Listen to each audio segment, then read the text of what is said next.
Calon Gubernur Bali nomor urut 1 Wayan Koster Coace menang dalam hitung cepat yang digelar internal partai di kantor DPD PDI Perjuangan Bali.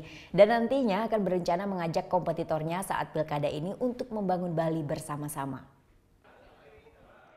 Tim pemenangan pasangan calon gubernur dan wakil gubernur Bali nomor urut 1 Wayan Koster Coace menggelar hitung cepat internal partai di kantor DPD PDI Perjuangan Bali.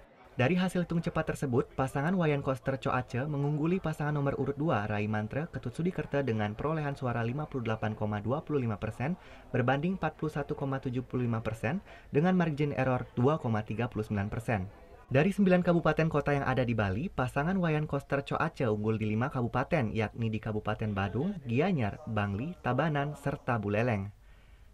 Hasil hitung cepat ini pun mendapat antusias tinggi dari kader serta simpatisan yang hadir. Calon gubernur Wayan Koster mengaku hasil ini jauh dari target kemenangan yang ditentukan sebelumnya, yakni mencapai 70%.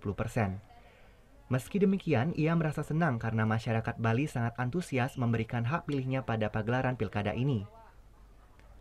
Koster pun menghimbau kepada pendukungnya agar tidak terlarut pada euforia kemenangan, mengingat hasil hitung cepat ini hanya bersifat sementara dan masih menunggu penghitungan resmi dari pihak KPU.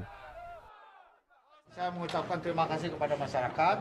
Ya, nanti kubu sebelah juga saya akan ajak memikirkan kalau ada ide-idenya yang bagus untuk membangun Bali secara bersama-sama, untuk membangun Bali yang lebih cepat, agar Bali ini betul-betul bisa kita bangun secara komprehensif, membangun tatanan kehidupan masyarakat Bali yang baru, yang holistik, dengan nangun Satkir Tilo ke Bali. Maka siapapun juga di Bali ini yang punya pemikiran, kontribusi yang bisa diberikan kepada kami akan ajak secara bersama-sama. Dengan kemenangan hasil hitung cepat ini, pasangan Wayan Koster dan Coace pun siap menjalankan janji-janji kampanyenya jika terpilih resmi menjadi gubernur dan wakil gubernur Bali periode 2018-2023. Kadek Martana melaporkan untuk NET.